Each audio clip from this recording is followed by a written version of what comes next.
So Jesus invites collaboration. When we look at the story of Jesus being tempted in the wilderness in the Gospel of Matthew, for example, we see that Satan offers him three things. He says, if you're the Son of God, tell these stones to become bread. He's saying, oh, you're hungry? Exercise the power that you have, the authority you have over creation to feed yourself. Take care of yourself. Look out for number one. Then he takes him up to the top of the temple, and he says this, if you're the Son of God, throw yourself down. And he quotes scripture saying, the angels will catch you. Satan wants Jesus to test God, saying, you have authority over humans and angels and heavenly beings. They'll catch you. You won't die.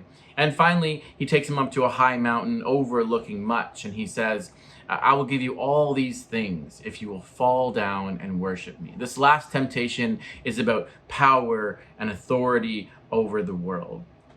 We know that Jesus is the Lord of the cosmos, and yet we see in him someone who sets aside that power constantly. He operates in a different way with power. He chooses to lead and to minister and to serve in different ways and hold power differently. And often that meant involving people, not just waving a magic wand and fixing everyone's problems, but instead collaborating with humanity to redeem humanity. So let's look at a trio of stories in the Gospel of John to see what we mean by this collaborative spirit of Jesus. The first one comes in John 2. It's a wedding. It's in a place called Cana, which is in remote Galilee.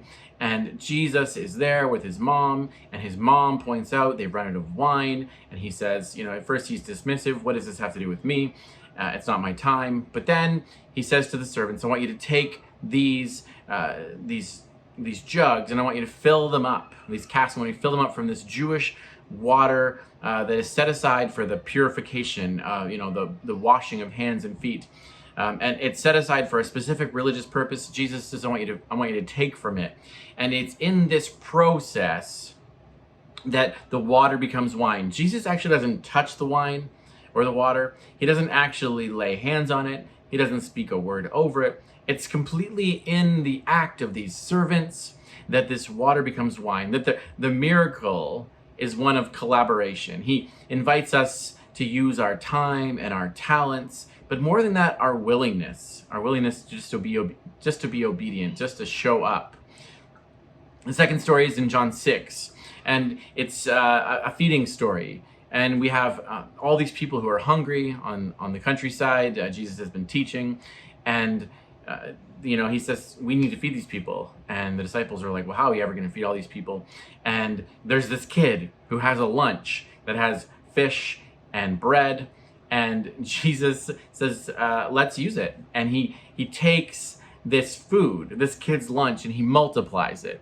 And he feeds the whole crowd, and there's leftovers. And it's this reminder, this invitation that Jesus invites us to use our provisions and our resources, even in their limitedness, even when we feel like we don't have enough.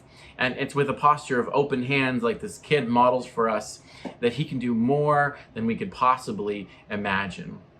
It's a play, in my opinion, on this whole Son of God, tell these stones to become bread. Jesus is like, I'm going to use this kid's lunch, and it's not going to be to feed me. It's going to be to do a miracle for this crowd. And the third story comes from John 11, and Jesus' friend Lazarus has died, and he's there with his friends in Bethany, and everyone's weeping and sad, and Lazarus has been confirmed dead. He's in the tomb, but then Jesus speaks a word to Lazarus. Lazarus, come on out. And Lazarus wanders out, and that's the first part of the miracle, and it's incredible.